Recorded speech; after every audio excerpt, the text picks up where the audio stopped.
If you're looking to host events, you're probably asking the question, should I do a hybrid event? Should I do a live? Should I do virtual? And I had all of those same questions, and I have hosted hundreds of events throughout my lifetime, and I have tried and tested them all. So in this Inspired Living episode, I'm going to teach you and tell you kind of the things to consider before you decide which type of event to do. Now, if you have never hosted an event before, I want you to first think about the experience you want your attendees to have. Whether it's virtual or in person, you want people to show up and you want people raving about your event. So what is that thing? What is the experience you want them to have? Because that will dictate whether or not you want to do a virtual or perhaps in-person event. Once you know that experience, then I want you to think about your budget. How much money do you have to spend on the event? Obviously, it would seem like doing a virtual event is less expensive than an in-person event because you have F&B and hotel costs and all the other things. But depending on the type of virtual event you do, those can be just as costly. So don't just throw spaghetti at the wall with, I want to do an event, but really think about what you want to spend with the event, with the experience. Are you going to hire a planner? Where do you want to host the event? Are you going to have it on Zoom? All of these little things make a huge difference to your bottom line. The third thing I want you to think about is your team. What support do you have?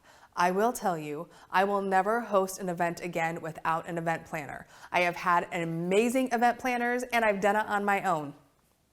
Have help. Go with the event planner. But when you're starting out on your own, that might seem like a really big expense for you. So this is where understanding your budget and the experience really comes into play. People are killing it on Zoom right now, doing Zoom hosted events. Those are virtual events, but they also require strategy, insight, and really understanding the experience you want those attendees to have in order for them to show up and take advantage of whatever it is you're offering.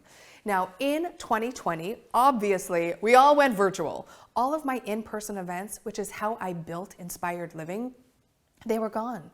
So what did I do? Well, like everyone else, I went virtual. So in 2020, all virtual, and we increased our revenue. So here I was thinking I could only do in person, like that was the experience I wanted them to have. And in fact, virtual was great. We then went into 2021. And in 2021, we had options, a few more anyway. And so I did both. I did in person and virtual. And in fact, I did hybrid, which is a combination of both. And I remember one of my coaches said, Keri, don't do it. And I said, oh, I am. And so I did. And I will tell you, the results were actually great. But when I go back to the three things I just shared with you, experience, budget, and team, hybrid takes double of all of those things. So think about this. If you're going to do a hybrid event, which is offering in-person plus virtual, right? The experience. The people in the room are going to have a different experience than those virtually. Is that okay with you? Budget. It takes a lot more team to make sure that the people in the room feel seen and heard and the people virtually feel seen and heard. So that means you need to hire double the team, double the tech, right? Double the support. So again, going back to budget. If I knew what I knew now, I wouldn't have done the hybrid event the way that I did, although it was a great experience. And the last point is to really consider your team. When you host an in-person event or a virtual event, all of your team is in one space. When you have a hybrid event, it actually splits your team in half. So you have half your team in the room, serving those clients, making sure they have an amazing experience. And then you have team supporting the virtual side, the people who are attending through Zoom or whatever platform you have. So there's no right or wrong answer. I think if you have all the money in the world and you feel really great on camera and in the room, hybrid is a fun place to play. But I would really encourage you to choose one.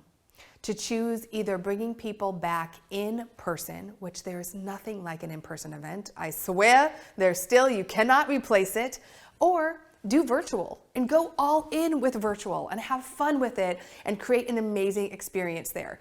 Look, I have hosted, like I said, hundreds of events, and I have so many resources to give you and share with you.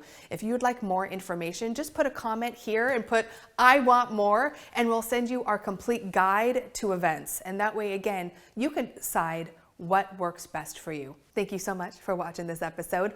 I think events is an amazing way to grow your business. Events is how I've grown Inspired Living to a multi-seven-figure business. So getting more people in a room, sharing your genius with them is such an incredible way to grow your brand. So I am all for events. It's just figuring out which one is right for you. So again, if you have questions, if you want our guide, just put it in the comments, and don't forget to keep dreaming it, living it, and being it.